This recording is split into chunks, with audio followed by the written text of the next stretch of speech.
सपने वो नहीं जो हम सोते हुए देखते हैं, सपने वो हैं जो हमें सोने ना दें, है ना। सो आइए गाइस, शुरुआत करते हैं हम 17 जनवरी 2022 के करंट अफेयर्स की। तो स्वागत है आप सभी का आपके अपने चैनल ऑनलाइन स्टडी पॉइंट में। सो गाइस, आज के जितने भी इंपॉर्टेंट करंट अफेयर्स हैं उनसे रिलेटेड जितनी भी इंपॉर्टेंट डिटेल्स हैं सारी हम आज के इस वीडियो में कवर करने वाले हैं। सो फटाफट से वीडियो को लाइक करके आ जाइए, शेयर करके आ जाइए अपने सभी दोस्तों के साथ। एंड अगर आप चैनल पर नए हैं तो प्लीज़ सब्सक्राइब करना नहीं भूलेगा। पीडीएफ के लिए, करंट अफेयर क्विज के लिए आप हमारा मोबाइल एप्लीकेशन डाउनलोड कर सकते हैं। एंड गाइस, आप लोगों के लिए काफ़ी एक इम्पॉर्टेंट पीडीएफ यहाँ हमारे द्वारा लाई गई है जनवरी से दिसंबर 2021 तक के सारे करंट अफेयर, जिसमें 700 वन लाइनर है और 400 एमसीक्यूज हैं जो हर एग्जाम में आपको हेल्प करेगा। सो डिस्क्रिप्शन में लिंक है, आप इसे परचेज कर सकते हैं। कल के करंट अफेयर्स का हम रिवीजन कर लेंगे। हाल ही में मार्क रूट किस देश की चौथी बार प्रधानमंत्री बने हैं? तो जो मार्क रूट हैं वो अभी हाल ही में नीदरलैंड के प्रधानमंत्री बन गए हैं चौथी बार। ऑस्ट्रेलियाई ब्रांड जैकब्स क्रीक ने किसे अपना ब्रांड एम्बेसडर बनाया है? तो हमारी जो क्रिकेटर है मिताली राज। डेविड बैनेट दुनिया के पहले व्यक्ति बने हैं जिन्होंने पिग हार्ट ट्रांसप्लांट प्राप्त किया है। वह किस देश के हैं? तो यह है अमेरिका के। जूनियर नंबर 1 खिलाड़ी बनने वाली पहली भारतीय महिला शटलर कौन बनी है? तो ये बनी है तस्मिन मीर। भारत के सबसे पुराने भालू गुलाबों का कहाँ निधन हुआ है? तो ये हुआ है मध्य प्रदेश में। ठीक है, मध्य प्रदेश के वन विहार में। एस रामेसन का निधन हुआ है, वह एक कवि थे। अली खान स्माइलोव किस देश के नए प्रधानमंत्री बने हैं? तो ये बने हैं कजाकिस्तान के।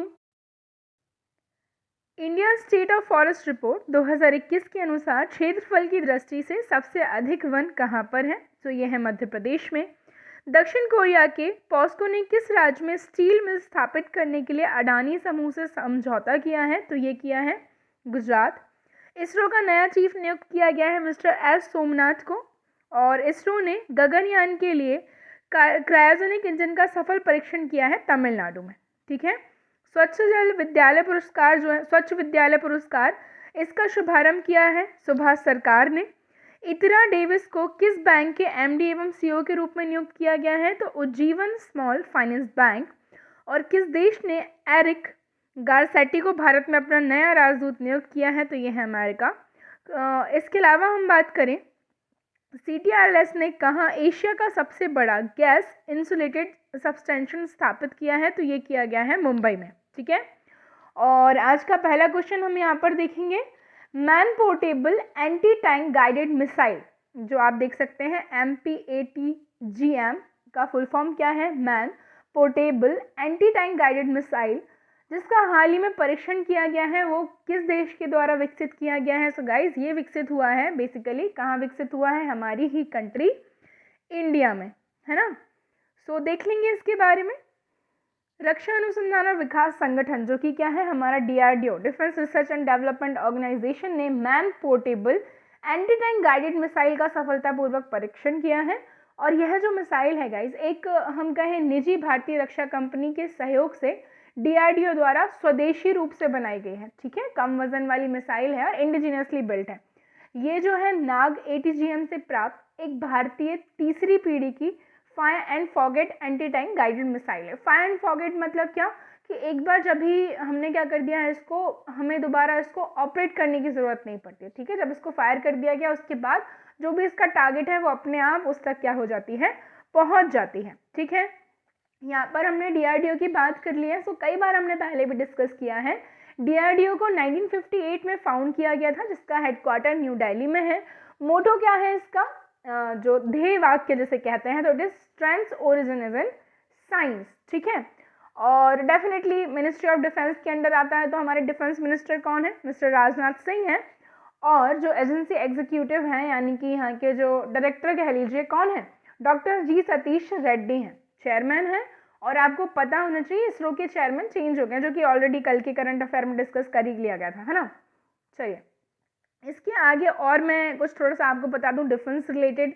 सो गाइस देखिए, अभी इसरो के जो आगामी मिशन है, चंद्रयान 3 है, गगनयान है, शुक्रयान 1 है, मंगलयान 2 है, यूरोपा है, निसार आप बिल्कुल याद रखेंगे। निसार क्या है? तो ये नासा और इसरो ने मिलाकर के इसको बनाया है, इसलिए इसका नाम क्या रखा गया है, तो निसार रखा गया है। ठीक है, इसके अलावा DRDO की भी कई सारे हम बात करें, अभी काफ़ी सारे जो हैं डेवलपमेंट्स चल रहे हैं, कई सारी मिसाइल्स ऐसी हैं जिनका परीक्षण भी किया जा चुका है ना। सो इसके अलावा आगे बढ़ेंगे और देखेंगे कचाई लेमन फेस्टिवल 2022 कहाँ मनाया गया। कचाई लेमन फेस्टिवल, सो ये मनाया गया है गाइस कहाँ पर, मणिपुर में। ये मनाया गया मणिपुर में। सो मैं आपको बताती हूँ इस फेस्टिवल के बारे में। 2 दिवसीय होता है ये फेस्टिवल, 2 दिन तक क्या करता है, इसको क्या किया जाता है, मनाया जाता है। और ये मनाया गया है कहाँ, मणिपुर में। और कौन सा संस्करण था, तो ये जो था गाइस ये था 18वां संस्करण। ठीक है, मणिपुर में उखरूल जिले के कछाई गांव के स्थानीय मैदान में ये क्या हुआ है, शुरू हुआ है। ठीक है, इसके अलावा अगर हम देखें मणिपुर, कैपिटल क्या है इसकी, इम्फाल है। गवर्नर ला गणेशन है, chief minister N Biren Singh है। ठीक है, साथ ही साथ अब जो हमारे और कुछ देखा जाए ऑप्शंस हैं, सो मेघालय, तो मेघालय में जो है अभी हाल ही में मनाया गया था 2021 में बेसिकली मनाया गया बेहदी नखलम महोत्सव, नोंग करीम और वांगला उत्सव। ये कहाँ मनाए गए, तो ये मनाए गए हैं मेघालय में। इसके अलावा हमने क्या बात की, उड़ीसा, तो उड़ीसा में देखिए बाली यात्रा, नोआखाई महोत्सव, रज पर्व और बोईता बंदना उत्सव, ये सभी कहाँ मनाए गए हैं, ये मनाए गए हैं उड़ीसा में। साथ ही साथ जो 15वां तोशाली राष्ट्रीय शिल्प मेला था, ये भी उड़ीसा के भुवनेश्वर में ही जो है मनाया गया है। ठीक है, आगे बढ़ जाएंगे हम। हाल ही में लॉन्च की गई AI बेस्ड पेटेंट प्रणाली क्लियरवॉइंट का उद्देश्य क्या था। सो बेसिकली इसको अभी में रिसेंटली लॉन्च किया गया AI बेस्ड पेटेंट सिस्टम, कौन सा, क्लियरवॉइंट। अब ये है क्या, क्या उद्देश्य था, किस लिए उपयोग किया जा रहा है। सो इसका जो आंसर है guys, it is for water purification. ठीक है, वाटर प्यूरिफिकेशन, जल शोधन के लिए जो है इसको यूज़ किया जाएगा। अब किस तरीके से, तो देखिए जो हमारे केंद्रीय मंत्री हैं कौन, जितेंद्र सिंह जी ने क्या बताया है, जल शोधन के लिए IIT के जो पूर्व छात्र थे उनके द्वारा लॉन्च किए गए स्वजल वाटर प्राइवेट लिमिटेड, क्या नाम है, स्वजल वाटर प्राइवेट लिमिटेड नामक आर्टिफिशियल इंटेलिजेंस संचालित स्टार्टअप लॉन्च किया है।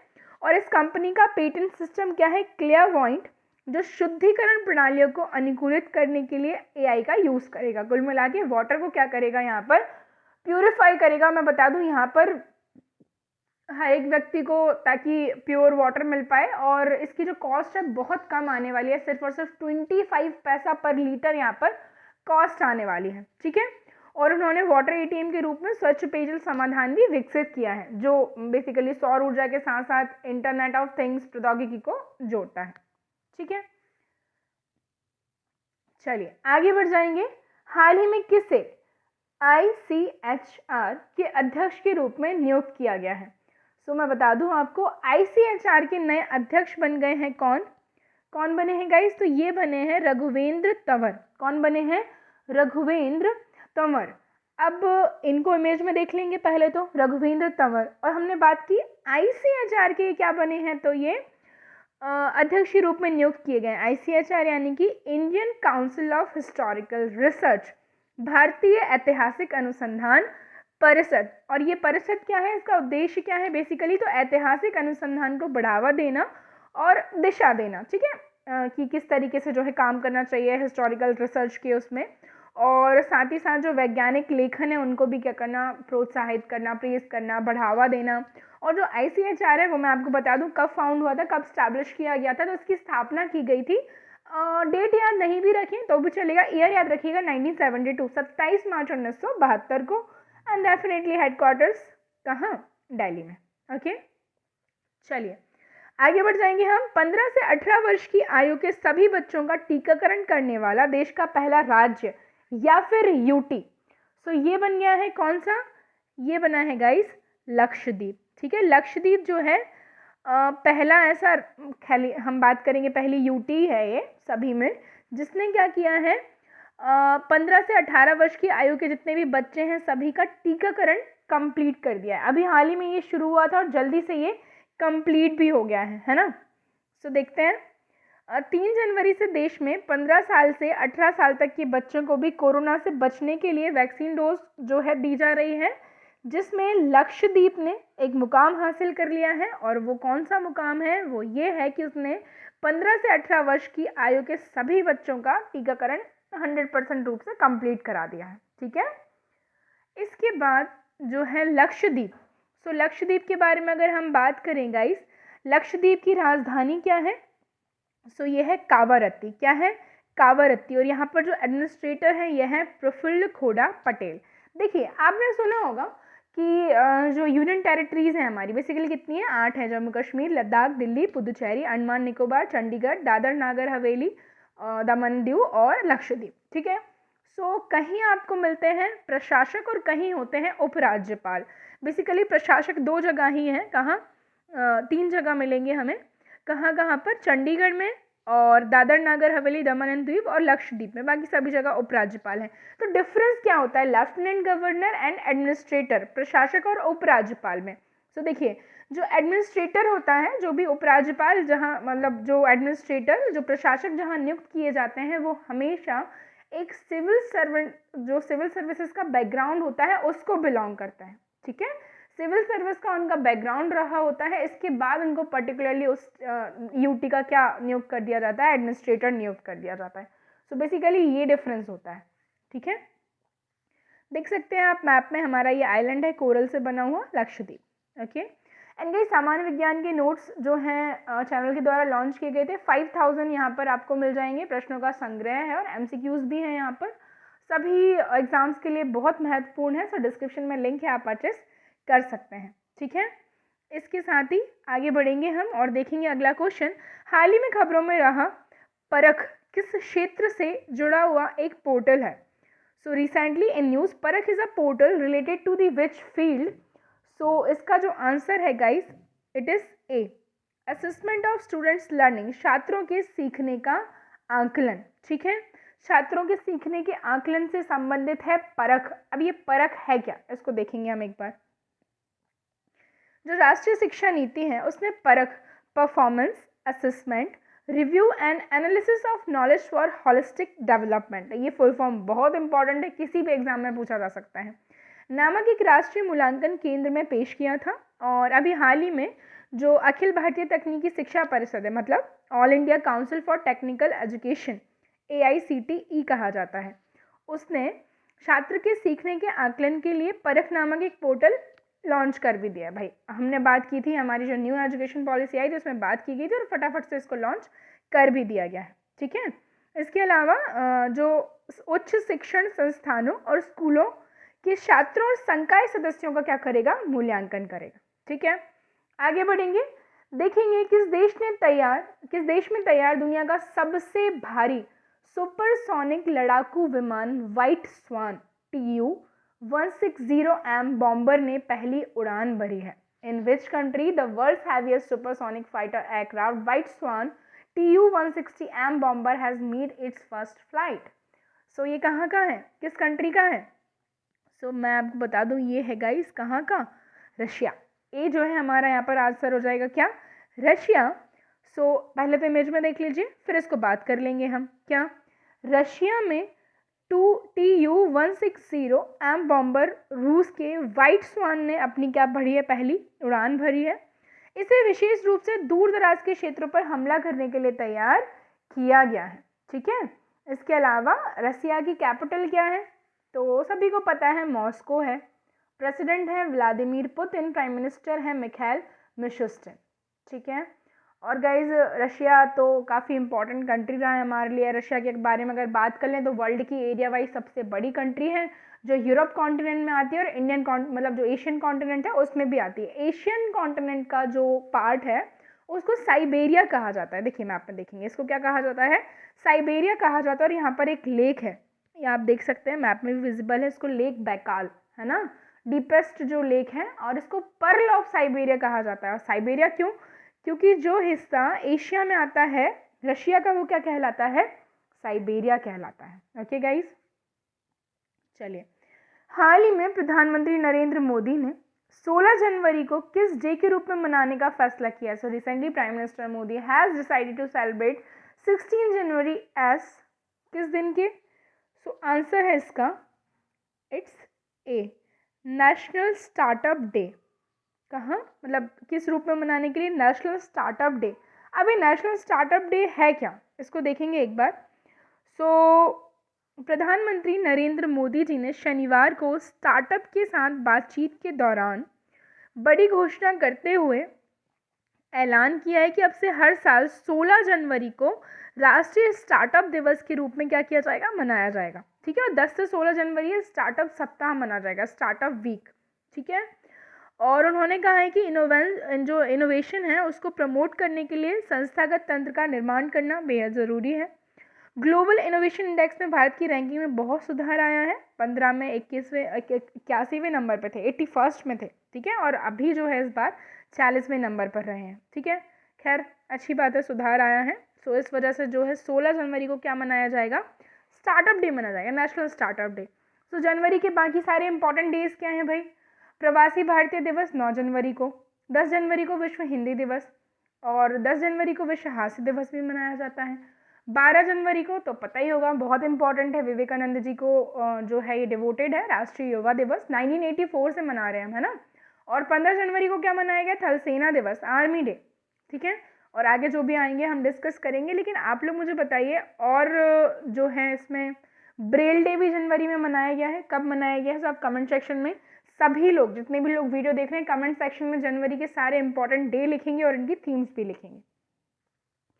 नेक्स्ट देख लेंगे भाई, हाल ही में ग्लोबल प्राइवेट बैंकिंग अवार्ड्स में किस बैंक को भारत में सर्वश्रेष्ठ निजी बैंक के रूप में नामित किया गया है? सर्वश्रेष्ठ निजी बैंक। ठीक है, so which bank has been named as the best private bank in India recently? किसमें? ग्लोबल प्राइवेट बैंकिंग अवार्ड में। सो क्या होगा इसका सही आंसर? इसका जो सही आंसर होने वाला है, माफ़ कीजिएगा, क्वेश्चन रहा ये, ग्लोबल प्राइवेट बैंकिंग अवार्ड्स में किस बैंक को भारत में सर्वश्रेष्ठ निजी बैंक के रूप में नामित किया गया है? देख सकते हैं, Canara bank, IndusInd bank, Indian bank या फिर HDFC। क्या होगा आंसर? आंसर है यहाँ पर HDFC बैंक। क्या है आंसर? HDFC bank. देख लेंगे इसको एक बार। फाइनेंशियल टाइम्स ग्रुप द्वारा प्रकाशित क्या व्यावसायिक धन प्रबंधन जो पत्रिका है उसमें ग्लोबल प्राइवेट बैंकिंग अवार्ड्स में HDFC को सर्वश्रेष्ठ निजी बैंक के रूप में नामित कर दिया गया है। और ये जो पुरस्कार है बेसिकली सामाजिक शासन, डिजिटलीकरण, संचार और निवेश में तेजी लाने में योगदान जो उसका कंट्रीब्यूशन रहा है उसके लिए दिया गया है ना। HDFC स्टैब्लिश हुआ था, अब भी बहुत ज़्यादा पुराना नहीं है, 1994 में ही, हेडक्वार्टर्ड इन दी मुंबई, और चेयरमैन इसके अतानु चक्रवर्ती। CEO कौन है? शशिधर जगदीशन। काफ़ी इंपॉर्टेंट हो जाता है, ये तो आपको याद रखना ही है। चेयरमैन CEO जहाँ भी पूछे जाएँ वो सब हमें पता होना चाहिए। ठीक है, चलिए आगे बढ़ जाएंगे। भारत ने हाल ही में अपने किस पड़ोसी देश को घटते विदेशी भंडार के निर्माण और खाद्य आयात के लिए 900 मिलियन अमेरिकी डॉलर की वित्तीय सहायता देने की बात की है, देने की घोषणा की है? अभी डेली अगर आप लोग न्यूज़ फॉलो कर रहे होंगे तो आपको पता होगा किस कंट्री का है ये। ये बात कर रहे हैं हम श्रीलंका की, बिकॉज श्रीलंका में इकोनॉमिक क्राइसिस आप देख रहे हैं बहुत ज़्यादा हो रहे हैं। भारत ने, हमारा जो पड़ोसी देश है, उसके जो घटते विदेशी भंडार के निर्माण और खाद्य आयात के लिए 900 मिलियन अमेरिकी डॉलर की वित्तीय सहायता देने की बात कर दी है। और जो श्रीलंका के भुगतान के लिए डॉलर की कमी के कारण लगभग सभी आवश्यक वस्तुओं की कमी का सामना किया जा रहा है, मतलब बहुत ज़्यादा अभी कंडीशन वहाँ पे क्या है, खराब है। और यहाँ पर हम देख लेंगे कैपिटल, 2 कैपिटल हैं इसकी। लेजिस्लेटिव यानी कि जो विधायी राजधानी है वो श्री जयवर्धनपुरा कोट्टे है, और जो एग्जीक्यूटिव और जुडिशियल है वो है कोलंबो। ठीक है, कार्यपालिक और जो है यहाँ पर न्यायपालिक। President Gotabaya Rajapaksa, prime minister Mahinda Rajapaksa हैं। ये लोकेशन है, और पता होगा काफ़ी एग्जाम्स में पूछा जाता है, इंडिया और श्रीलंका को अलग करती है कौन? पाक straight. Last question of today's video is central institute for classical Tamil किस शहर में स्थापित किया गया है? अभी हाल ही में इसको हमारे नरेंद्र मोदी जी के द्वारा इनॉग्रेट किया गया है। कहाँ पर? आंसर है इसका गाइस, क्या होगा सही आंसर? Answer is Chennai. कहाँ पर? चेन्नई में। नरेंद्र मोदी जी ने चेन्नई शहर के बाहरी इलाके में पिराम्बुकम में केंद्रीय शास्त्रीय तमिल संस्थान central institute of classical Tamil के नए भवन का उद्घाटन किया है।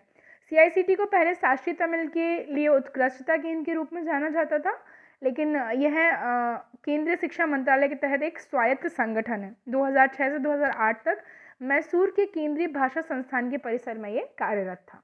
ठीक है, एक और क्विक रिवीजन करेंगे। भारतीय क्रिकेट टीम के पूर्व विकेट कीपर बल्लेबाज ने सभी प्रारूपों से संन्यास ले लिया है। ये कौन है? नमन ओझा। 2021 में कहाँ फागुन उत्सव मनाया गया? बांग्लादेश। किस देश की टीम ने T20 क्रिकेट में 100 अंतर्राष्ट्रीय मैच जीतने वाली पहली टीम बन गई है? पाकिस्तान। कश्मीर की पहली महिला पावर लिफ्टर बनी है साइदा उबैद। कंचौत त्योहार जम्मू कश्मीर में मनाया गया। किस देश के क्रिकेटर फाफ डू प्लेसिस ने संन्यास की घोषणा की है? तो ये है दक्षिण अफ्रीका के। ओलंपियन मनीष रावत ने 35 किलोमीटर रेस वाक में स्वर्ण पदक जीता है। मानव अधिकार परिषद की सलाहकार समिति के अध्यक्ष अजय मल्होत्रा बने हैं। कमलास वे नामक पुस्तक लिखी है डैन मॉरन ने। और कोची वाटर मेट्रो के पहले रूट का उद्घाटन किया है पिनरई विजयन ने। ठीक है, अब आज का प्रश्न है आपके लिए, क्या जूनियर नंबर 1 खिलाड़ी बनने वाली भारतीय महिला शटलर कौन बनी है? Who has become the first Indian female shuttler to become the junior number 1? So आपको कमेंट सेक्शन में आंसर करना है और जो भी आपको इस क्वेश्चन के बारे में पता है फटाफट से बता देना है। ओके, सो गाइस, ये जो थी हमारी आज की वीडियो थी। आई होप वीडियो आपको पसंद आई हो। इसे जल्दी से लाइक कर दीजिए, शेयर कर दीजिए अपने सभी दोस्तों के साथ। अगर आप चैनल पर नए हैं तो इसे सब्सक्राइब करना नहीं भूलेगा। मिलते हैं नेक्स्ट वीडियो में। Thank you.